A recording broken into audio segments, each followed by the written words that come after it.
আসসালামু আলাইকুম। Beyond border স্পোর্টসের নিয়মিত আয়োজন ডাগআউট ডায়ালগে আপনাদেরকে স্বাগত জানাচ্ছি। আমি হাসান আল বান্না। প্রতিদিনের ন্যায় আমাদের আজকের অনুষ্ঠানের অতিথি হিসেবে উপস্থিত আছেন আহমেদ রেজওয়ান প্রতীক এবং জুলফিকার আলী অনিক ভাই। আমরা আজকে বাংলাদেশ এবং শ্রীলঙ্কার সেকেন্ড টেস্টের অ্যানালাইসিস নিয়ে আজকে কথা বলবো। সো শুরুতে স্বাগত জানাচ্ছি প্রতীক ভাই এবং অনিক ভাইকে। অনিক ভাই এবং প্রতীক ভাইয়ের কাছে যাওয়ার আগে আমি যে জিনিসটা শেয়ার করতে চাই সেটা হচ্ছে যে বাংলাদেশের ক্রিকেট আমাদের দর্শকদের মধ্যে থেকে কিছু ফিডব্যাক আমরা পেয়েছি। সেটা হচ্ছে বাংলাদেশ ফার্স্ট টেস্টে যে পারফরমেন্স করেছে তারা সেটাতে অনেকাংশেই খুশি না। কারণ তাদের কথা হচ্ছে যে বাংলাদেশ চাইলেই অ্যাগ্রেসিভভাবে যদি খেলাটা কন্টিনিউ করতে পারতো হয়তো এটাকে একটা রেজাল্টের পর্যায়ে আনা যেতে পারতো। তারপরেও বাংলাদেশ ফার্স্ট টেস্টে সম্মানজনক ড্র করে ফার্স্ট টেস্ট শেষ করেছে। আমরা সেকেন্ড টেস্ট নিয়েও আজকে কথা বলবো।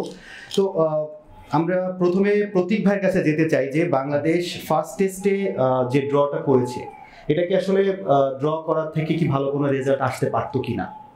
আচ্ছা, বাংলাদেশ যে মুহূর্তে সেকেন্ড ইনিংসে ব্যাট করতে নামে, ফোর্থ ডে লাঞ্চের প্রায় 1 ঘন্টা খেলা হওয়ার পরে ওই মুহূর্তে থেকে যদি আপনি সেকেন্ড ইনিংসে ব্যাটিং শুরু করেন, সেখান থেকে ম্যাচের ফলাফল বের করে আনা খুবই মুশকিল। কারণ আমাদের লিড ছিল মাত্র 10 রানের। দ্যাট মিনস আপনাকে প্রায় সেকেন্ড ইনিংসে রিজিউম করতে হচ্ছে খেলাটা। আহামরি তো কোনো লিড ছিল না। মোর ওভার আপনি যদি কুইকলি উইকেট হারাতেন তাহলে কিন্তু আপনার ম্যাচ হারার সম্ভাবনা থাকতো। সো আমাদের ফার্স্ট অ্যান্ড ফরমোস্ট প্রায়োরিটি ছিল ম্যাচটাকে সেভ করা সবার শুরুতে, ঠিক আছে? তো সেটা যখন আমরা এনশিওর করতে পেরেছি by the end of day 4, এটা মোটামুটি নিশ্চিত হয়েছিল যে আমরা চতুর্থ দিন শেষে হারার পসিবিলিটি খুব কম। তারপরে কিন্তু একটা পসিবিলিটি থাকে, যখন পঞ্চম দিনের খেলা শুরু হলো, শুরুতে যদি আমরা উইকেট লস করি সেক্ষেত্রে আবার কিন্তু আমরা ব্যাকফুটে চলে যেতে পারি। সো এই জিনিসগুলো কিন্তু আমাদের মাথায় রাখতে হয়েছে, কারণ অতীতে এমন অনেক টেস্ট ম্যাচ রয়েছে যেখানে আমরা এরকম একটা ভালো পজিশনে থেকে শুধুমাত্র তাড়াহুড়া করতে গিয়ে ম্যাচটা হেরেছি। সো আমার মনে হয় কি টিম ম্যানেজমেন্টের পক্ষ থেকেও এরকম একটা কনসার্ন ছিল যে আগে ড্রটা এনশিওর করা, দেন জয়ের জন্য কাজ করা। ডিবেটের জায়গায় একটাই হতে পারে যে রেইনটা যখন আসলো, বৃষ্টি যখন আসলো, তারপরে আবার ব্যাট করতে নামাটা, এটা একমাত্র ডিবেটের জায়গা হতে পারে। এলস বাংলাদেশ টিমের ব্যাটিং অ্যাপ্রোচ নিয়ে প্রশ্ন তোলার মতো আমার কাছে কোনো জায়গা মনে হয়নি, ঠিক আছে? আমি একটু রেফারেন্স যদি দিই যে এখন যে ইন্ডিয়া ইংল্যান্ডের যে টেস্ট ম্যাচটা চলছে, লাস্ট ডে ইংল্যান্ড ব্যাটিং করছে 371 রানসের টার্গেট, 90 ওভারে তারা এই টার্গেটটা চেস করবে এবং তারা কিন্তু 31 ওভার শেষে 119 রান বিনা উইকেটে। সো টেস্ট ম্যাচ কিন্তু এখন আর ওই পর্যায়ে নাই যে আপনি ফোর্থ ডেতে একটা টার্গেট দিয়ে দিলেন, অপোনেন্ট শুধুমাত্র টেস্ট ম্যাচ সেভ করার জন্যই খেলবে, সেই দিন কিন্তু এখন নেই। বলতে পারেন যে উইকেট কন্ডিশন আলাদা, গলের 5th ডে উইকেট একরকম ছিল, বা হেডিংলিতে যে খেলা হচ্ছে সেখানে উইকেট কন্ডিশন একরকম। আপনাকে মাথায় রাখতে হবে বাংলাদেশের লিডও কিন্তু 200 দৌড় ছিল, 300 ঘরে ছিল না। সো সবকিছু মিলে আমার মনে হয় অ্যাপ্রোচ মোটামুটি ঠিক ছিল। সমালোচনা করলে তো অনেক জায়গা থেকে করা যেতে পারে, বাট অধিকাংশ ক্ষেত্রে বাংলাদেশের অ্যাপ্রোচ ঠিকই ছিল। একটা মাত্র জায়গা বাদে বৃষ্টির পরে তারা হয়তো ডিরেক্টলি ডিক্লেয়ার করলেও করতে পারতো। সেই ক্ষেত্রে রানের সংখ্যা কম থাকতো। আমরা 295 মানে 300 ছুঁই এটা রান ছিল। তো এইটা পর্যন্ত যাওয়া, দেখেন আমরা সর্বপ্রথম বিষয় হচ্ছে বাংলাদেশ এই টেস্ট ড্র করবে শ্রীলঙ্কাতে যাওয়ার আগে কেউ ধারণাই করেনি। আমাদের কিন্তু ওই ধরনের আশাও ছিল না এবং আমরা আউট অফ দ্য নোওয়্যার আমরা টেস্টটা ড্রর দিকে নিয়ে গেছি কিন্তু আমরাই শ্রীলঙ্কা। হ্যাঁ, তো শ্রীলঙ্কা কিন্তু চাইবে যে আমরা একটু তাড়াহুড়া করে রান করতে চাইবো, আমরা ওরা ফলাফল চাইবে। আমাদের জন্য এটা অ্যাওয়ে টেস্টে যে আমরা ড্র করছি এবং আমরা এখানে আপ হ্যান্ডে আছি, আমার কাছে খুব ভালো লেগেছে। খুবই স্মার্ট ক্রিকেট ছিল, ডিসিশন থেকে শুরু করে সবকিছু। হ্যাঁ, 2-4টা অপরচুনিটিস মিস হয়েছে। যদি আমাদের ফার্স্ট ইনিংসে দেখি আমরা শ্রীলঙ্কার, সেইখানে যদি শেষের দিকে একটা ক্যাচ ড্রপ করেছিলেন তাইজুল নিজের বলে, তো ওই সময় রানটা যদি উইকেটটা যদি পেতাম তারা হয়তো 485 পর্যন্ত হয়তো নাও যেতে পারতো। হ্যাঁ, এই জায়গাগুলোকে কারেকশন করলে আমাদের আরো যে তাহলে আমরা সেকেন্ড ইনিংসে আরো বেশি লিড নিয়ে যেতে পারতাম। ওই অ্যাডভান্টেজটা আমরা আসলে নিতে পারিনি। তো এই জায়গাটা এখন অনেকেই বলতে পারেন অনেক কথা, কিন্তু সেই ক্ষেত্রে বা ক্রিকেটীয় জায়গা থেকে আমার কাছে মনে হচ্ছে একদম অ্যাপ্রোপ্রিয়েট ছিল। দর্শকদের উদ্দেশ্যে একটা জিনিস জানাতে চাই, আগামীকাল শ্রীলঙ্কার সিংহলিজ স্পোর্টস ক্লাব গ্রাউন্ড মাঠে কালকে সকাল 10:30 থেকে বাংলাদেশ এবং শ্রীলঙ্কার সেকেন্ড টেস্ট শুরু হতে যাচ্ছে। আমরা বাংলাদেশের টিম কম্বিনেশন নিয়ে কথা বলবো। সেক্ষেত্রে শুরুতে যদি আমি আসি, সেটা হচ্ছে যে আসলে আগামী কালকে যে টেস্টটা শুরু হচ্ছে সেকেন্ড টেস্ট, সেটা থেকে জগলক বিজয়ের অন্তর্ভুক্তি কি থাকছে?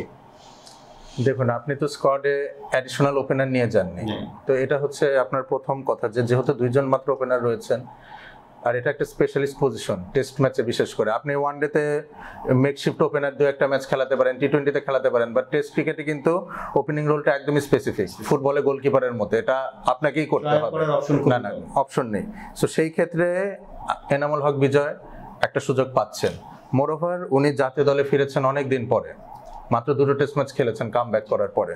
সো আমি তাকে আরেকটা টেস্ট মানে পরখ করে দেখার পক্ষে। আমি একটু প্রতীক ভাইকে একটা জিনিস অ্যাড করতে চাই, সেটা হচ্ছে যে ওনার ফার্স্ট ইনিংসে 10 বলে 0 রান এবং সেকেন্ড ইনিংসে উনি 20 বলে 4 রান করেছেন এবং ওনার আউটের ধরনগুলো আসলে প্রচন্ড দৃষ্টিকটু ছিল, যে উইকেট কিপারের কাছে ক্যাচ দেওয়াটা, উইকেটের পিছনে যে ক্যাচগুলো উনি দিয়েছেন এবং ওনার দ্বিধা ছিল খেলার মধ্যে, যেটা আসলে চোখে পড়ার মতো।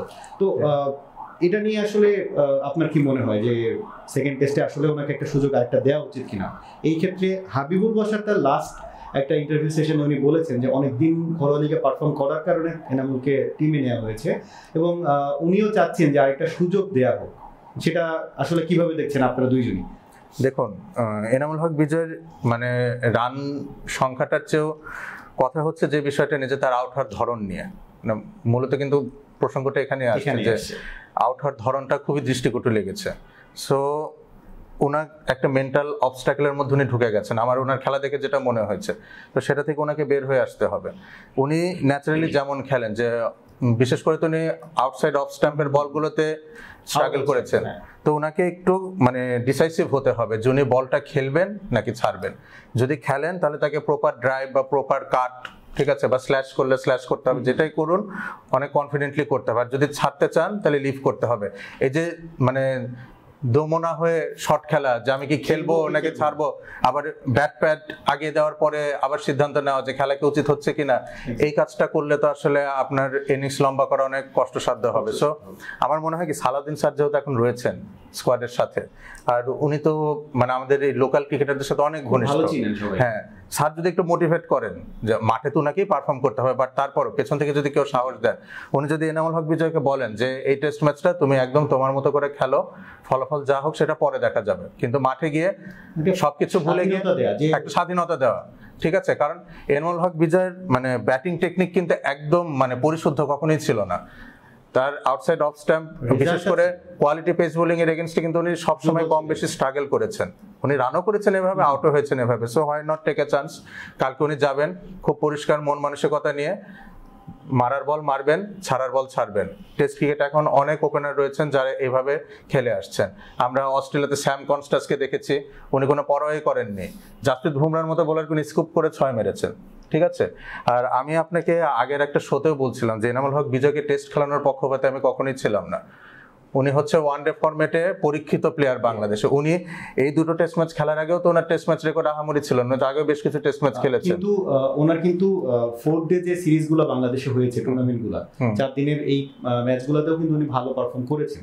যেটা কিন্তু হাবিবুল বাশার মেনশন করেছেন যে পারফর্ম করেই সে আসলে লঙ্গার ভার্সনে ক্রিকেট খেলার জন্য টেস্টে তাকে নেওয়া হয়েছে। এখন বিষয়টা কি, ধরেন পারফর্ম করে উনি জাতীয় দলে ঢুকেছেন, পারফর্ম করে তো মাহমুদুল হাসান জয়, সাইফ হাসান তারাও তো টেস্ট ক্রিকেটে ঢুকেছেন, ঢোকার পরে তো ক্লিক করতে পারেননি দেখে ওনাকে ডাকা হয়েছে। সো ঘরোয়া ক্রিকেট তো উনি এই মৌসুমে পারফর্ম করেছেন, বাট ওয়ানডে ক্রিকেট তো উনি বছর পর বছর পারফর্ম করে আসছেন। তখন কেন দলে নেননি? ওয়ানডে স্কোয়াড যে ঘোষণা হলো, এখন কেন তাকে দলে নেওয়া হয়নি? উনি কি এবার ডিপিএল এ কম রান করেছেন? তা তো করেননি, তাহলে এখন কেন দলে নেওয়া হয়নি? এই জিনিসগুলো একটু আসলে দেখার বিষয় রয়েছে। আর যেহেতু ওনাকে আপনি টেস্ট খেলাচ্ছেনই, তাহলে এনামুল হক বিজয়কে যদি আপনি টেস্ট খেলান, তাহলে ওনার আউট হওয়ার ধরন, ওনার টেকনিক নিয়ে আপনি প্রশ্ন করতে পারবেন না। ওনাকে ওনার মতো ছেড়ে দিতে হবে, ক্লিক করলে করবে, না করলে না করবে। এনামুল হক বিজয় আমার মতে কখনো টেস্ট ম্যাচে প্রপার ব্যাটার নয়।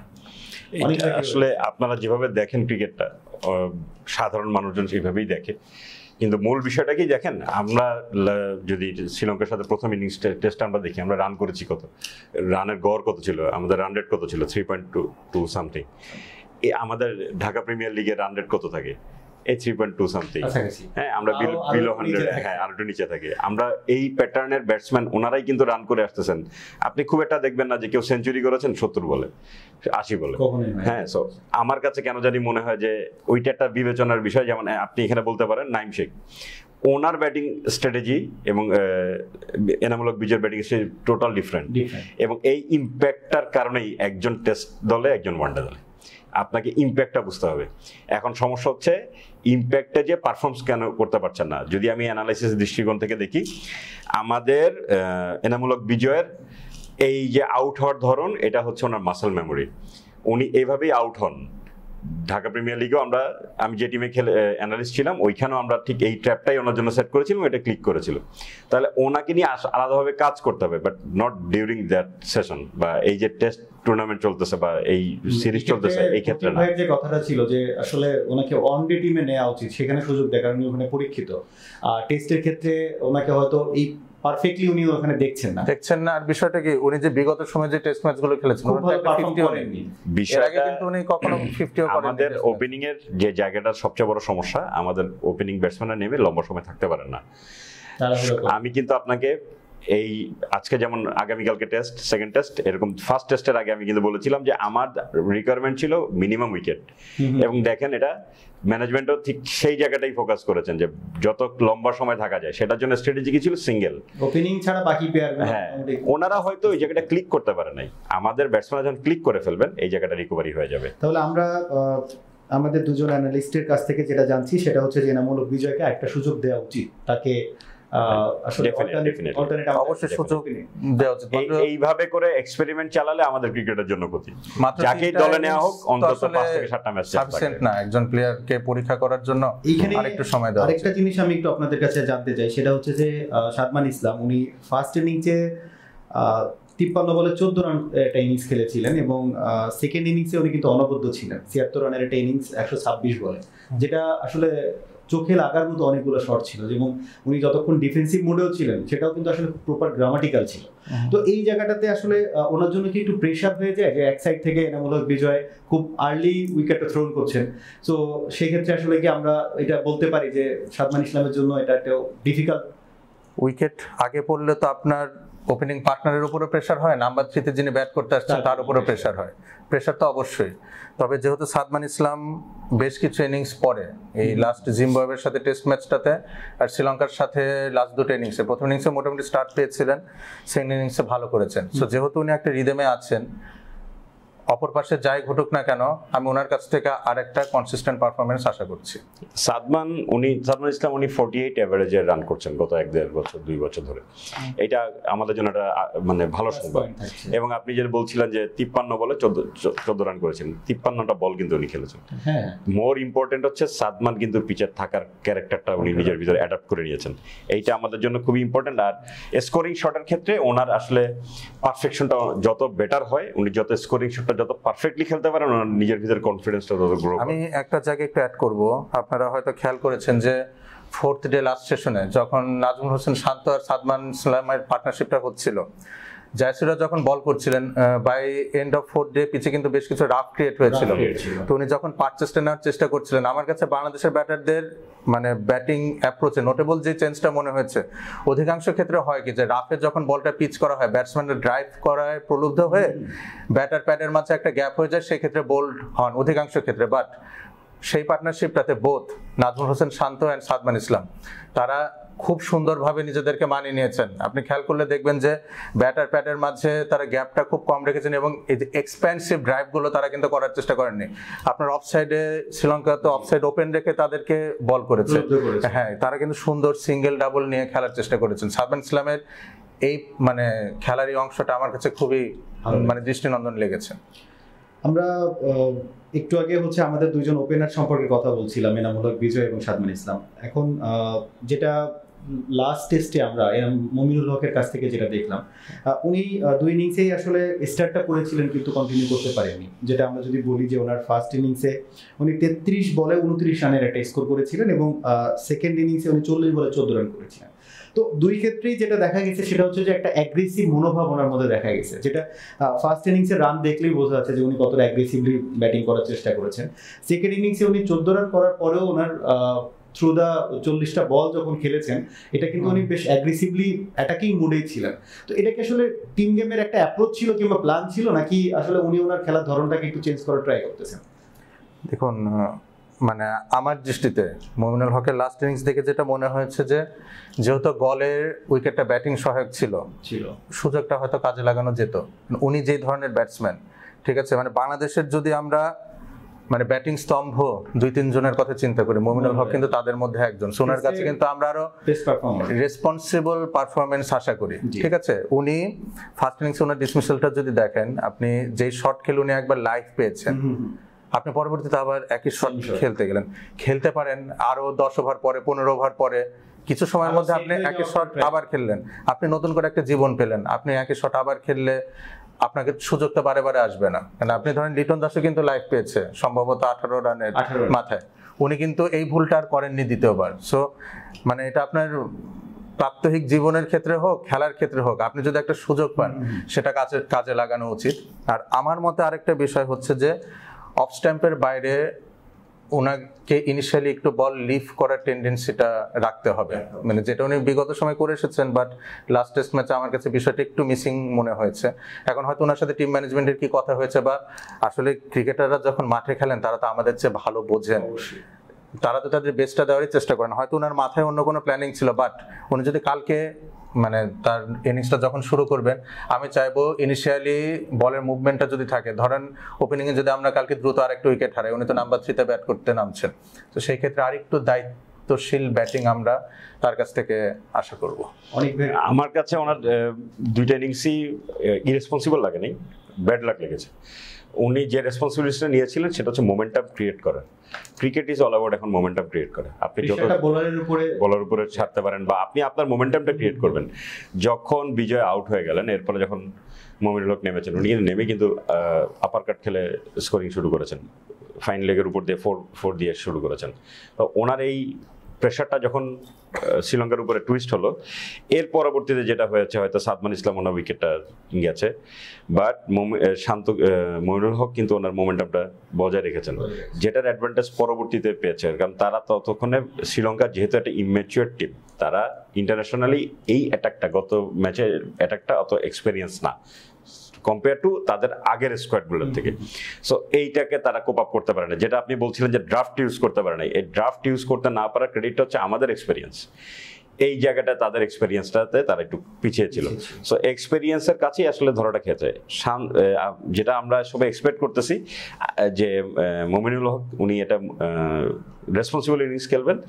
আমার কাছে যেটা মনে হয় ওনার এই অ্যাপ্রোচটা ধরে রাখবেন, আমার কাছে এটা খুবই ভালো লেগেছে, যে একদম কাউন্টার থট অপোনেন্টের মধ্যে কথা বলছেন যে উনি যে অ্যাপ্রোচে খেলা ট্রাই করছেন সেটা হয়তো ক্লিক করে নাই। কিন্তু আমি একটু বলি, প্ল্যান ছিল হয়তো এটা, জি, কিন্তু মুমিনুল হক, সাদমান ইসলাম এবং আনামুল হক বিজয় প্রথম টেস্ট ম্যাচে যখন তারা তিনজনই 7 করে ফেরত গেলেন, বাংলাদেশের স্কোর কত ছিল? 45 রানে 3 উইকেট ছিল। 45 রানে 3 উইকেট হারানোর মাধ্যমে আপনি কি কোনো রকমের মোমেন্টাম ক্রিয়েট করতে পারছেন? আপনি অ্যাগ্রেসিভ খেলেন, যাই খেলেন, whatever you do, is there any change in momentum? আমার মনে হয় না। কিন্তু আপনি আসলেন, ব্যাটিং করলেন, ঠিক আছে, যে আপনি হয়তো ওভাবে ভেবেছেন, খেলার চেষ্টা করেছেন, কিন্তু আপনি একটা দলকে মানে ম্যাচ সিচুয়েশন উপর, হ্যাঁ, যারা এখানে আরো একটা শেষ করি, আপনি বলবেন অবশ্যই, যেখানে আপনি নিয়মিত টেস্ট খেলে অভ্যস্ত না, আপনি ম্যাচের পর টেস্ট ম্যাচ হারছেন, ঠিক আছে, আপনি তার আগের সিরিজে জিম্বাবুয়ের মতো টিমের সাথে টেস্ট ম্যাচ হেরেছেন, আপনি আপনার মিডল অর্ডারকে এক্সপোজ করে দিয়ে যাচ্ছেন 45 ওভার, মানে 45 রান 3 উইকেটে।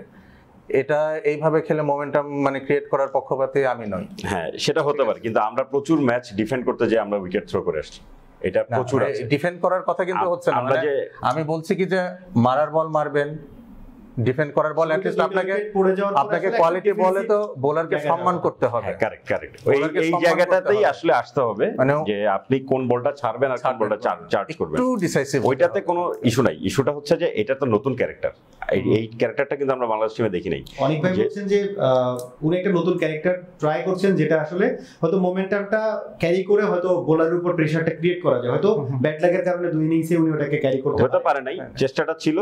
এই জিনিসটা আমরা দেখি নাই এর আগে। আমরা আশা করছি সেকেন্ড টেস্টে হয়তো ওনার এটা আরো বেটার, আরো এক্সিকিউট ভালো হবে, এক্সিকিউশন হতে পারে, বা হয়তো উনি অ্যাপ্রোচ চেঞ্জও করতে পারেন, হয়তো একটু ডিসাইসিভ ওয়েতে খেলতে পারেন। আমার মনে হয় কি, যেহেতু সিরিজ অন দ্য লাইন, প্রথম টেস্ট ম্যাচটা আমরা ড্র করেছি, আমাদের একটা সুযোগ রয়েছে কিন্তু যে সিরিজ জেতার, এটা কিন্তু সুযোগ রয়েছে, মানে ম্যাথমেটিক্যালি তো চান্স রয়েছে। এই চিন্তাটা থেকে সরে আসতে হবে। আপনি এভার সিরিজ খেলতেছেন, আপনি সিরিজ জেতার থেকে সিরিজ ড্র করাটা, না শুনেন, আপনার কাইন্ড অফ সিরিজ জয়ের মতো। আপনার যদি চিন্তা বড় না থাকে, আপনি যদি চিন্তা বড় করতে না পারেন, আপনি তো সেই পথে কখনো আগাতে পারবেন না।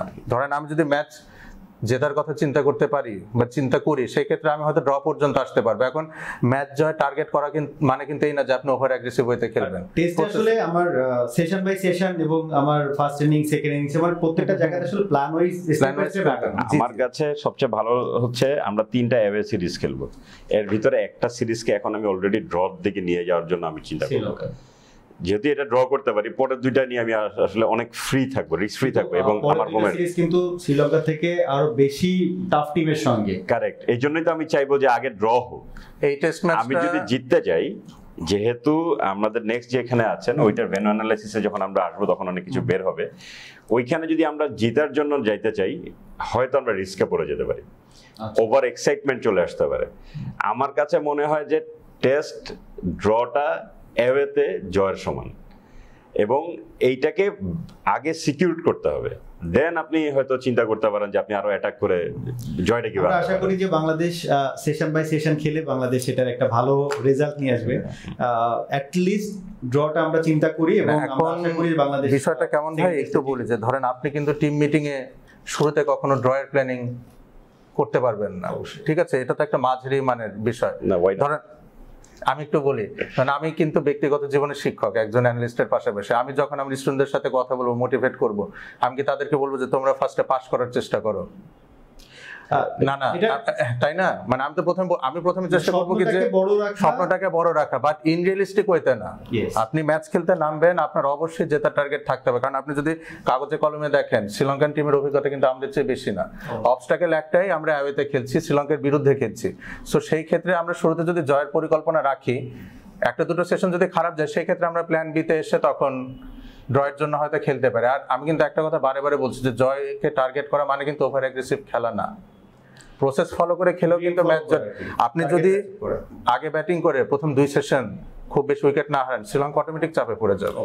আমরা এ পর্যায়ে আসলে অনেকক্ষণ ধরেই মমিনুল হক এবং বাংলাদেশের পারফরমেন্স নিয়ে কথা বলছিলাম। এবার আসলে আসতে চাই বাংলাদেশের লাস্ট টেস্টের বেস্ট পারফর্মার দুজনের নিয়ে কথা বলতে। সেটা হচ্ছে যে নাজমুল হোসেন শান্ত ক্যাপ্টেন এবং মুশফিকুর রহিম দুজনেই, যদি আমরা বলি যে নাজমুল হোসেন শান্ত তো লাস্ট টেস্টে আসলে অনেকগুলা রেকর্ড উনি করেছেন আমাদের জন্য, আর মুশফিকুর রহিম আসলে লাস্টের দিকে এসে উনি ওনার ক্যারিয়ারের লাস্টে এসে যা ব্যাটিং করলেন আসলে অনবদ্য ছিল। তো তাদের কাছ থেকে আসলে আপনাদের এক্সপেকটেশন কেমন অনেক ভাই? না দেখেন, নাজমুল হোসেন শান্ত যে এই পারফর্ম করবেন আমরা কেউই ধারণা করিনি। এক্সপেকটেশন লেভেলটা আসলে এখন বলা যাচ্ছে না, কারণ বাংলাদেশের হয়ে পরপর 2টা টেস্টে ভালো খেলার মানে খুব একটা নজির নেই। আর এটা আমাদের ফিটনেসও এটা একটা ব্যাপার, আমরা টেস্টও খেলি না। সো এইখানে আমি এক্সপেক্ট করব যে বাকি যারা আছেন ব্যাটসম্যান ওনারা একটু শান্ত এবং মুশফিকুর রহিমের ইনিংসটা একটু দেখে নিজেদেরকে ইন্সপায়ার করে আগামীকালকে নামবে। প্রতীক ভাইয়ের এক্সপেকটেশন? আমি অনেক ভাইয়ের সাথে অনেকটাই একমত, যেহেতু ওনারা দুজন লাস্ট টেস্ট ম্যাচে 2টো ইনিংসে কিন্তু টিমকে বাঁচিয়েছেন। সত্যি কথা বলতে গেলে সেকেন্ড ইনিংসে মুশফিকুর রহিম যখন ব্যাট করতে নামেন তখন কিন্তু আমরা বিপদমুক্ত হইনি সম্পূর্ণভাবে। সো আমি আশা করব সেকেন্ড টেস্টে অ্যাপার্ট ফ্রম নাজমুল হোসেন শান্ত, মুশফিকুর রহিম, বাদ বাকিরা কিছুটা দায়িত্বশীলতার পরিচয় দিবেন। এজন্যই আমি মমিনুল হকের কাছ থেকে আশা করছি যে উনি সেকেন্ড টেস্টে আমাদেরকে একটা ভালো ইনিংস উপহার দিবেন।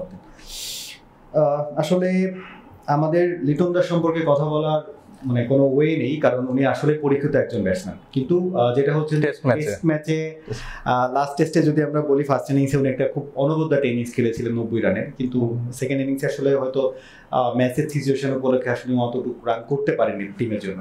কিন্তু তারপরেও উনি ওনার জন্য যদি আলাদা করে কিছু বলতে হয় সেটা হচ্ছে ওটার উইকেট কিপিং ক্যাপাবিলিটি। লাস্ট টেস্টে উনি বেশ কিছু ক্যাচ উইকেটের পিছনে শার্প ক্যাচ, অনেকগুলো খুব দুর্দান্ত ডাইভিং ক্যাচও নিয়েছিলেন। তো আসলে লিটন দাসের কাছ থেকে আপনাদের এক্সপেকটেশন কেমন, যে উনি এটাকে কন্টিনিউ করছেন কিভাবে? লিটন দাসের ক্ষেত্রে যদি আমি বলতে চাই যে উইকেট কিপিং নো ডাউট, এটা নিয়ে তো কোনো কথা নেই। উনি যে ক্যাচগুলো ছিল এগুলো আমাদের সেকেন্ড ইনিংসে আমাদের মোমেন্টাম ক্রিয়েট করছে। মানে শ্রীলঙ্কাকে আমরা এইভাবে যে একটা জায়গায় আটকে দিতে পারবো সেটা ওনার জন্যই পসিবল হয়েছে। বলাররা বোলিং করেছেন, ওই দিনকে ভালো লাইনে বল করে গেছেন, ব্যাটসম্যানরা আসলে উইকেট থ্রো করতে বাধ্য ছিলেন এইটা। এবং ওনার ব্যাটিংয়ের ক্ষেত্রে গেলে আমার কিছু প্রশ্ন আছে, কারণ উনি এবং জাকির আলী অনিক দুইজনই একই ধাঁচের ব্যাটিং করেছেন। আপনি যদি দেখেন যে একজন হয়তো ক্লিক করে গেছেন, দুইটা লাইফ পেয়েছেন কিন্তু তার ভিতরে, আর একটা রান আউট ছিল। রান আউটটা এবং আমার কাছে ওনার দৃষ্টিকটু হচ্ছে ওনার রান আউটের ধরনগুলো, কারণ আপনি যদি পাকিস্তান সিরিজে দেখেন ওইখানে ওনার রান আউটের যে প্যাটার্নটা, ওনার রানিং বিটুইন দ্য উইকেটে আসলে ওনার একটু আমার কেন জানি মনে হচ্ছে দেখা যায় পার্টনারের সাথে জ্যামিংটা হয় না, এইটা একটা বিষয়। আর দ্বিতীয় বিষয় হচ্ছে যে উনি যে 90 রানে যেভাবে আউট হয়েছেন ওইটা আসলে ব্যাড লাক, হয়তো ক্লিক করে গেলে 4 হয়ে যেত। বাট আমার কথা হচ্ছে উনিও অ্যাটাকিং খেলছেন, জাকির আলী অনিকও অ্যাটাকিং খেলছেন, দুইজনই কিপার। আসলে আমরা স্কোয়াডটা চাচ্ছিটা কি? আমি অমিত হাসানকে বাইরে বসে রাখতেছি, যে প্রুভেন টেস্ট পারফর্মার, তাকে আমরা বাইরে বসে রেখে আমরা জাকির আলী অনিক এবং লিটন দাসকে একই রোলে প্লে করাচ্ছি। মানে এবং আপনি দেখেন সেকেন্ড ইনিংসে যদি আমরা দেখি যে ওনারা যখন ব্যাটিংয়ে নেমেছেন তখন কিন্তু নাজমুল হোসেন শান্ত ওই পাশে ছিলেন। তা আপনার কাজ কি? আপনি নতুন ব্যাটসম্যান, এটা সবাই জানে যে আমি সেট ব্যাটসম্যানকে ক্রিজে আনবো, ওয়ারেলস ওনারা নিজেরা তখন নতুন ব্যাটসম্যানের শট খেলতে যে ওনারা আউট হয়ে গেছেন। শান্ত কিন্তু ব্যাট চালাচ্ছিলেন, শান্ত যে একদম ঠুকে ঠুকে রান নিচ্ছিলেন তা কিন্তু না। তাহলে আপনি ওনাকে চালাতে দেন, আপনি একটু সেট হন, তারপরে চালান। মানে নেমেই তাড়াহুড়া করার মানে এই জিনিসগুলোকে ওভারকাম করতে হবে। প্ল্যাটফর্ম ব্যাটসম্যানরা পাচ্ছেন, লোয়ার অর্ডার যারা হচ্ছে আসলে হার্ড হিটিং এর জন্য নিচ্ছে, যেমন জাকির আলী অনেকের কথা বলছিলেন, তারপর লিটন দাসের কথা বলছিলেন, তাদেরকে আসলে শর্ট টাইমে একটা ভালো স্কোর ক্যারি করার জন্যই কিন্তু ওনাদেরকে টিমে নেওয়া। যদি আমি স্পেসিফিকলি বলি, জাকির আলী অনেককে নেওয়া হয়েছে এটার জন্য। তো ওই জায়গাটাতে কিন্তু আসলে বাংলাদেশ কিন্তু দুইটা ইনিংসে কিন্তু তার কাছ থেকে ভালো কোনো সাপোর্ট পাইনি। তো এইখানে আসলে আমার জানতে চাওয়া যে জাকির আলী অনেক কি আসলে দলে থাকছেন? জাকির আলী অনেকের ক্ষেত্রে আমি ফার্স্ট টেস্ট ম্যাচে ফার্স্ট ইনিংসের ডিসমিসালটার কথা যদি বলি, উনি কিন্তু মারতে গিয়েও আউট হননি। উনি একটা সিম্পল স্ট্রেট বল, হালকা ইনকামিং বল, ওটা কমপ্লিটলি লাইন মিস করেছেন। ঠিক আছে, সো ওনার দৃষ্টিকটু ছিল, একটু দৃষ্টিকটু ছিল, কিন্তু আসলে যে বসে থেকে কথা বলা তো অনেক সহজ। মানে জাকির আলী অনেক কিন্তু ওয়েস্ট ইন্ডিজের মাঠে আমাদেরকে কিন্তু কিছু ভালো ইনিংস উপহার দিয়েছেন টেস্ট ক্রিকেটে। আর আরেকটা বিষয় হচ্ছে যে লিটন দাসের অ্যাপ্রোচ নিয়ে যদি আমরা কথা বলি, ফার্স্ট টেস্টের ফার্স্ট ইনিংসে তখন কিন্তু প্ল্যাটফর্মটা অলরেডি সেট হয়ে গিয়েছিল। কারণ মুশফিকুর রহিম যখন আউট হলেন তখন কিন্তু স্কোরবোর্ডে মোটামুটি বেশ ভালো একটা রান জমা হয়েছিল। আমি যদি ম্যাচটাকে সামনের দিকে নিতে যেতাম, লিটন দাসের কাছ থেকে কিন্তু একটা মানে কুইক ফায়ার ইনিংসের দরকার ছিল। মানে আমি এন্ড অফ ফার্স্ট ডে কিন্তু আপনাকে বলেছিলাম যে নেক্সট ডেতে আমি লিটন দাসের কাছ থেকে একটা কুইক ফায়ার ইনিংস আশা করছি, 50 to 70 অড এরকম রান আশা করছি। সো লিটন দাসের ক্ষেত্রে আসলে মানে গত টেস্ট ম্যাচে আমার কাছে অভিযোগ করার মতো তেমন কিছু নাই, কিন্তু আমার মনে হয় কি যে জাকির আলী অনেকের মানে টেস্ট ম্যাচে যদি উনি সার্ভাইভ করতে চান, ওনার ব্যাটিং টেকনিক নিয়ে কিছুটা কাজ করার রয়েছে। যখন সিরিজটা শেষ হবে উনি হয়তো দেশে ফেরত আসবেন, যদি টেস্ট ক্রিকেট ওনার ক্যারিয়ার উনি লম্বা করতে চান, ওনার খেলায় কিছুটা পরিবর্তন আনতে হবে। দেখেন ক্রিকেট খুব ব্রুটাল একটা গেম। আপনি সারা জীবন খুব ভালো খেলা যাবেন, একটা ম্যাচ আপনি ন্যাশনকে হারাই দিবেন, আপনাকে জাতি আস্থা করে ফেলতে সময় লাগবে না। উনি ওয়েস্ট ইন্ডিজের সাথে ম্যাচ জিতেছেন, সেটা অতীত, ওইটা ওনার অ্যাচিভমেন্ট হয়ে গেছে। উনি যেটা করছেন বা যেটা করবেন সেটা ওনাকে করতে হবে। সেটা উনি 11 জন পারফর্মারের ভিতরে একজন, ওনাকে পারফর্ম করতে হবে এবং এই জায়গাটাতে ওনাকে ফোকাস করতে হবে না। ওই যে ধরেন যখন আপনি কাজ করবেন একটু মোটিভেট করবে না যে আগে ভালো করেছি না। এই ক্ষেত্রে আমি আসতে চাই যে জাকির আলী অনেককে যদি আমরা মানে টিমে চাই, সেক্ষেত্রে মেহেদী হাসান মিরাজ কোন রোলে কিংবা কোন প্লেসমেন্টে আসতেছে? আমরা এটা সামনে জাকির আলী অনেককে সেকেন্ড টেস্টের টিমে রাখার পক্ষপাতী কিন্তু আমি এটা বলিনি। বলেছি যে উনি যদি টেস্ট ক্রিকেট ওনার ক্যারিয়ার লম্বা করতে চান, কিছুটা কাজ করতে হবে। অবশ্যই মেহেদী মিরাজ যদি ব্যাক করেন, যেহেতু উনি ব্যাট হাতে দক্ষ আর আমাদের ফিট বোলিং অপশন আসবে, সো অবশ্যই আমি জাকির আলী অনেকের জায়গায় মেহেদী হাসান মিরাজকে দেখতে চাই। আমরা এতক্ষণ বাংলাদেশের টপ অর্ডার, মিডল অর্ডার এবং ব্যাটসম্যানদের নিয়ে কথা বলছিলাম দর্শকদের উদ্দেশ্যে।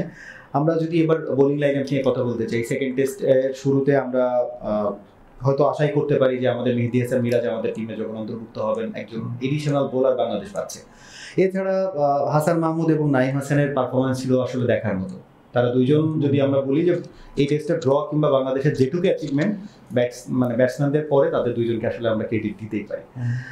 এক্ষেত্রে অনেক ভাইয়ের কাছে আমার একটা কোশ্চেন আছে, সেটা হচ্ছে যে আমরা হাসান মাহমুদের বোলিং পার্টনার হিসেবে আমরা কাকে চিন্তা করছি? ফার্স্ট টেস্টে আমাদের নাহিদ রানা ছিলেন, আসলে ওনার কাছ থেকে আমরা যে এক্সপেকটেশন নিয়েছিল সেটা আসলে কোনোভাবেই আমরা যদি বলি যে আসলে ওভাবে আমরা পাইনি কিছু। তো আমরা কি আসলে ইবাদত কিংবা খালেদকে দেখতে চাচ্ছি, পাচ্ছি কিংবা সেকেন্ড টেস্টে? আচ্ছা ভাই, আপনার সাথে আমারও অনেক ভাইয়ের কাছে একটা প্রশ্ন, যেহেতু উনি পেস বোলার ছিলেন, মানে প্রথম টেস্টে নাহিদ রানা কাছ থেকে প্রপার আউটপুটটা আমরা পাইনি, মানে আপনার কাছে কি মনে হয় যে কোথায় সমস্যা ছিল? দুজনের প্রশ্ন, সম্মিলিত প্রশ্ন আপনার। নাহিদ রানা আসলে এমন একটা ক্যারেক্টার, এই ক্যারেক্টারটা বাংলাদেশ ক্রিকেটের আগে কখনো পাই নাই। হ্যাঁ, ওনার মধ্যে একটা ক্যারেক্টারকে পেয়েছিলাম, সে হচ্ছে মাশরাফি বিন মুর্তজা। উনি বাংলাদেশের প্রথম পেসার যে আসলে পেসার ছিলেন। তো মাশরাফি বিন মুর্তজা যখন প্রথমে আসছেন, ওনাকে কিন্তু আমরা প্রপার ইউটিলাইজ টেস্টে করতে পারছিলাম না। একটা সময় কিন্তু উনি বের করে এনেছেন যে ওনার আসলে কোথায় প্রয়োজন। তো ওনাকে, নাহিদ রানাকে আসলে ওনার জায়গাটা ওনাকে ক্রিয়েট করতে হবে। ওনার যে জায়গায় ফিল্ডারটার দরকার ওইখানে ওনার নিতে হবে। উনি আসলে এখন ওই ফ্রিডমটা বা মাঠে ওইভাবে কোপ আপটা করতে পারছেন কিনা, এটা দেখার বিষয়। এইটা একটা জিনিস। 2 নাম্বার জিনিস যেটা হচ্ছে, ভাইয়া জিজ্ঞেস করলেন যে নাহিদ রানার জায়গায় আসলে আমরা হাসান মাহমুদের সাথে কাকে দেখতে পাবো। অবশ্যই এখানে আমার কাছে যেটা মনে হয়, কারণ যেই ভেন্যুতে খেলা ওইখানে কোয়ালিটি বোলিং অ্যাটাক লাগবে, এবং একজন মিডিয়াম ফাস্ট বোলার ওইখানে প্রত্যেকটা ইনিংসে আপনি যদি দেখেন, spinner leading wicket taker, but ওনাকে উইকেট টেকিং করার জন্য সহযোগিতা করে গেছেন মিডিয়াম ফাস্ট বোলাররা। আপনি যতগুলো পরিসংখ্যান দেখেন সেখানে এই জিনিসটা পাবেন। সো এই জায়গাটাতে আমি চাইবো হচ্ছে এবাদতকে, কারণ 2টা জিনিস আছে। খালেদ ভাইও অনেক ভালো বোলিং করেন, বাট এবাদত আমি লাস্ট প্রিমিয়ার লিগে যেটা দেখেছি, উনি অনেক বেশি কনসিস্টেন্ট ছিলেন একটা লাইনে, যেইটা আমাদের দরকার। যে ফার্স্ট ইনিংসে আমরা যে পিছিয়ে গেছিলাম, পরবর্তী যে কামব্যাক করলাম, আমাদের বলাররা একটা পার্টিকুলার জোন ধরে বল করেছে। দ্বিতীয় দিনে বা তৃতীয় দিনে আমাদের বলাররা, ফার্স্ট ইনিংসে প্রথম দিকে আমাদের বলাররা 9টা স্পটে বল করেছে, পরে আমরা যখন কামব্যাক করেছি আমরা 5টা স্পটে বল করেছি। তার ভিতরে 5th স্পট যেটা, সেখানে বল করেছে মাত্র 10%। সো বাকি 90% বল কিন্তু 4টা জোনের মধ্যে ছিল, এবং ব্যাটসম্যান উইকেট দিতে বাধ্য হয়েছে। এবং এই টেস্টে আপনাকে এই জিনিসটা করতে হবে, আদার দেন আপনি কিন্তু এখান থেকে ম্যাচ বের করতে পারবেন না। তাহলে আমরা যদি বলি যে আমরা প্রতিভার কি সেম মতামত, যে আমরা নাহিদ রানার পরিবর্তে আমরা ইবাদত কিংবা খালেদ কাকে দেখতে চাচ্ছি? হ্যাঁ, যেহেতু নাহিদ রানার প্রিভিয়াস টেস্ট ম্যাচ খেলেছেন, তো আর রিস্ক করতে চাচ্ছেন ওনাকে আবার খেলিয়ে। আর আরেকটা বিষয় যে ইবাদত হোসেন তো ইনজুরি থেকে ব্যাক করছেন, তা ইনজুরি থেকে ফিরে প্রথম ইন্টারন্যাশনাল ম্যাচটা উনি টেস্ট ম্যাচ খেলার মতো ফিট আছেন কিনা, এটা একটা দেখার বিষয়। এটা টিম ম্যানেজমেন্ট হয়তো সিদ্ধান্ত নেবেন। আমার ফার্স্ট প্রায়োরিটি থাকবে Ebadot Hossain, if he is 100% fit, else Khaled আহমেদকে আমি দেখতে চাই। আরো একটা ব্যাপার আছে এখানে, একজন পেস বোলার একটা সপ্তাহে বা একটা মাসে কতটা বল করতে পারেন, উনি কতটুকু অ্যাভেলেবেল আছেন হাসান মাহমুদ, এটাও আমাদের দেখতে হবে। হাসান মাহমুদ কিন্তু T20 লিগও খেলে গেছেন, মানে উনি কিন্তু খেলার উপরেই আছেন। সো ওনার প্রেশার লোড ম্যানেজমেন্টটাও দেখতে হবে। হয়তো এমনও হতে পারে লোড ম্যানেজমেন্টের কারণে হয়তো পেস বোলিং ইউনিটে দুজনই পরিবর্তন হতে পারে, এটা হতে পারে। সেক্ষেত্রে আরেকটা জিনিস জানতে চাও, যেমন আমাদের মিরাজ দলে থাকছেন, এটা আমরা এক্সপেক্ট করছি, সেক্ষেত্রে নাইম হাসানের সাথে আর কোন স্পিনারকে আপনারা দেখতে চাচ্ছেন? কারণ যদি আমরা বলি যে তাইজুলের মানে ফার্স্ট টেস্টে কিন্তু তাইজুলের পারফরমেন্স অতটা এক্সপেক্টেড ছিল না, যে আমরা কতটা আশা করছি সেটা কিন্তু মিট করেনি। তো এক্ষেত্রে কি আসলে হাসান মুরাদকে একটা চান্স টিম ম্যানেজমেন্ট দিতে পারে? আমি দেওয়ার পক্ষে, যেহেতু উনি ইন্টারন্যাশনাল সার্কিটে খুব বেশি তো অন্য দেশের প্লেয়াররা তাকে দেখেননি। আমরা লোকাল ক্রিকেটে যারা ওনাকে চিনি তারা ওনার সম্পর্কে জানি। তো তাইজুল ইসলাম কিন্তু আসলে অনেক পুরনো ক্যাম্পেইন, তাইজুল ইসলাম প্রুভেন প্লেয়ার, এবং সাকিব আল হাসানের পরে যদি বাংলাদেশের টেস্ট ম্যাচে প্রুভেন কোনো লেফট আর্ম অর্থোডক্স বোলার থেকে থাকেন সেটা তাইজুল ইসলাম। ওনার প্রতি আমি সম্পূর্ণ শ্রদ্ধা রেখেই বলছি, যেহেতু এটা সিরিজ ডিসাইডিং একটা ম্যাচ, এবং আমরা যদি একটা দুটো সারপ্রাইজ মানে শ্রীলঙ্কাকে দিতে চাই, হাসান মুরাদ কিন্তু তাদের একজন হতে পারেন, কারণ খুবই ভালো একটা অপশন হতে পারে। কারণ টেস্ট ম্যাচে কিন্তু আপনার ধরেন একটা সেশন যদি আমাদের ফরে চলে আসে কমপ্লিটলি, সেটা হাসান মুরাদের একটা স্পেল হতে পারে, হু নোস। সো গ্যাম্বলিংটা হয়তো করা যেতে পারে যে তাইজুল ইসলামের পরিবর্তে হাসান মুরাদকে হয়তো খেলিয়ে দেওয়া যেতে পারে। এবং উনি যেহেতু একটু ইয়াং, ওনাকে আমরা বেশি ব্যবহার করতে পারবো, এবং 2জন right arm off break bowler Miraz এবং নাইম হাসানকে আমরা একটু রেস্ট দিতে পারবো। একটা এন্ড থেকে যদি ওনারা 2জন আসেন আর একটা এন্ড থেকে যদি হাসান মুরাদ চালিয়ে যান, তখন ভেরিয়েশনটা কিন্তু অনেক ইফেক্টিভ হবে। আমাদের ইফেক্টিভ 2টা বোলার খুব বুঝে মানে ইউজ করা যাবে। আমরা শ্রীলঙ্কার একাদশ সম্পর্কে জানতে চাওয়ার আগে আমরা দর্শকদের উদ্দেশ্যে আবারও জানিয়ে দিতে চাই, আগামীকাল সকাল 10:30টায় বাংলাদেশ এবং শ্রীলঙ্কার সেকেন্ড টেস্ট অনুষ্ঠিত হতে যাচ্ছে। তো সেক্ষেত্রে শ্রীলঙ্কার একাদশ নিয়ে আপনাদের কোনো চেঞ্জ কিংবা কোনো ধরনের অভিমত আছে কিনা, যে ম্যাথিউস খেলছেন না, তো ম্যাথিউসের জায়গায় একজন অলরাউন্ডার আমরা আশা করি? একটা ফোর্সড চেঞ্জ অবশ্যই আসবে। আমি দেখলাম যে ওয়েলালাগেকে স্কোয়াডে ইনক্লুড করা হয়েছে, সো যেহেতু ওনাকে নতুন করে স্কোয়াডে ইনক্লুড করা হয়েছে, হয়তো দুর্নীতি ওয়েলালাগে মানে 11-এ ডিরেক্টলি ঢুকে যাবেন, বাট ম্যাথিউস যে পজিশনে ব্যাট করেন হয়তো সেই পজিশনে না, উনি হয়তো নাম্বার 8-এ ব্যাট করবেন, সেই ক্ষেত্রে বাদ বাকি ব্যাটসম্যানরা এক ধাপ করে করে উপরে উঠে আসবে। কামিন্দোকে হয়তো উপরে ওঠা, কুশাল মেন্ডিস এক ধাপ উপরে উঠবেন, ডিসিলভা এক ধাপ উপরে উঠবেন, কামিন্দো এক ধাপ উপরে উঠবেন, আর দুর্নীতি ওয়েলালাগে নাম্বার 8-এ হয়তো ব্যাট করবেন। অনেক ভাইয়ের কাছে আসতে চাই, আসলে ওপেনিং পেয়ার কি চেঞ্জ হচ্ছে? শ্রীলঙ্কার মনে হচ্ছে না। ব্যাটিং ইউনিটে ওপেনিং ইউনিটে হয়তো একই রাখতে পারেন, উদারা কিন্তু পারফর্ম করেন নাই, ওনাকে হয়তো যেহেতু নিউ কামার হয়তো দেখতে পারেন। এছাড়াও শ্রীলঙ্কার কাছে অপশন আছে, তবে আমার কাছে মনে হয় বোলিং ইউনিটে, ওপেনিং পেস বোলিং ইউনিটে ওনারা পরিবর্তন আনতে পারেন। সেক্ষেত্রে কাকে ড্রপ করে কাকে left handy pace bowler Fernando, ওনাকে ইনক্লুড করা যেতে পারে। আর ওপেনিং এ আমি ওশাদা ফার্নান্ডোকে দেখতে চাই, মানে ওনার ব্যাটিং মানে স্টান্স বা টেকনিক খুব টেস্ট ম্যাচ উপযোগী মনে হয়েছে প্রিভিয়াস যে ম্যাচগুলোতে আমরা খেলেছি। লাহিরু উদারাকে একটু আমার সে কি মনে হয়েছে, বিশেষ করে উইকেটে যখন স্পিন ধরে সেই ক্ষেত্রে ওনার ফিট মুভমেন্টটা আর একটু সাবলীল আমি আশা করেছিলাম। সো যেহেতু দুটো ইনিংস উনি পেয়েছেন, খুব একটা নিজের নামের প্রতি সুবিচার উনি করতে পারেননি, তো আমি চাইবো ওশাদা ফার্নান্ডোকে 11-এ ইনক্লুড করা হোক। দর্শকদের উদ্দেশ্যে আবার একটু জানিয়ে দিতে চাই, আগামীকাল second test Sinhalese sports club গ্রাউন্ডে শুরু হতে যাচ্ছে, যেখানে শ্রীলঙ্কা 45টি টেস্ট খেলেছে। টোটাল 45টি টেস্ট হয়েছে, সেখানে শ্রীলঙ্কার উইন 21টা, শ্রীলঙ্কা ড্র করেছে 14টা, এবং 10টা টেস্টে তারা হেরেছে। তো এটা যদি আমরা আরেকটা জিনিস আপনাদেরকে জানিয়ে দিতে চাই, সেটা হচ্ছে 300± একটা score on an average recent টাইমে এই মাঠের স্ট্যান্ডার্ড স্কোর। তো আমরা অনেক ভাইয়ের কাছে আসতে চাই, পিচ এবং মাঠ নিয়ে কি এক্সপেক্ট করছি আমরা? এই মাঠটা 1984 সাল থেকে টেস্ট ম্যাচ হচ্ছে। শ্রীলঙ্কার 2017 সালের আগ পর্যন্ত মারাত্মক ডমিনেশন ছিল। 2017 সালের পরে এখানে স্পোর্টিভ উইকেট হয়ে গেছে, এবং এইখানে একটা খুব সুন্দর বিষয় হচ্ছে 200-র নিচে রান হয়েছে মাত্র 2বার 2018 সাল থেকে এখন পর্যন্ত। হ্যাঁ, 250-র উপরে এভারেজ রানই হয় এখানে এখন। সো এটা একটা ব্যাটিং ফ্রেন্ডলি উইকেট, বাট গত 2 বছরে এখানে যেটা দেখা যাচ্ছে যে সেকেন্ড ইনিংসে যারা ব্যাটিং করতেছেন, মানে fourth innings, second and fourth ইনিংসে যারা ব্যাটিং করতেছেন, সেক্ষেত্রে সেকেন্ড ইনিংসে এমনই এখানে রান পসিবল হয় যেটা আসলে ফোর্থ ইনিংসে দরকার হয় না, ইনিংস ব্যবধানে এখানে রেজাল্ট চলে আসে। যদিও বাংলাদেশ এখানে 3টা ম্যাচ খেলেছে, 3টাই আমরা এখানে হেরেছি। তো আমি একটু অনেক ভাইকে মানে অফ করে যেটা বলতে চাই দর্শকদের উদ্দেশ্যে, এখানে বাংলাদেশের একটা বাজে রেকর্ড আছে। বাংলাদেশ এখানে 3টা টেস্ট খেলেছে, 3টাতেই বাংলাদেশ হেরেছে, এবং সেক্ষেত্রে শুধু মানে হার না, বাংলাদেশ এখানে 3টা টেস্টের 2টাতে ইনিংস ব্যবধানে হেরেছে। তো অনেক ভাই আসলে আমাদের রেজাল্ট ভালো না, কিংবা এইখানের উইন পার্সেন্টেজ তো অনেক পরের কথা, আমরা ইনিংস ব্যবধানে 2টা হেরেছি 3টার মধ্যে। তো আসলে আগামীকালকে আমরা কেমন চিন্তা করছি? না, ওই সময় মানে এখানে আমরা লাস্ট ম্যাচ খেলে 2007 সালে, ওই সময় বাংলাদেশ টিম আর এখনকার বাংলাদেশ টিমের মধ্যে অনেক পার্থক্য। তো ওই সময় আমাদের টেস্টও কম হতো, এখন আমরা টেস্টে ডোমেস্টিকের টেস্টে অনেক বেশি হয় ওই সময়কার তুলনায়, এবং আমাদের ভালো কিছু আশা করছি, অনেক ভালো কিছু আশা করছি। এই মাঠে শ্রীলঙ্কার সর্বনিম্ন রান আছে, কিন্তু শ্রীলঙ্কা কিন্তু এখানে মাত্র 81 রানে অল আউট হয়েছে, এবং সর্বোচ্চ রানও তাদের 756। সো এই মাঠে তারা 326 চেজও করেছে। সো আপনি এখানে কোনোভাবেই সেফ থাকতে পারবেন না তাদেরকে নিয়ে, যে এই রেজাল্ট করলে এটা হবে।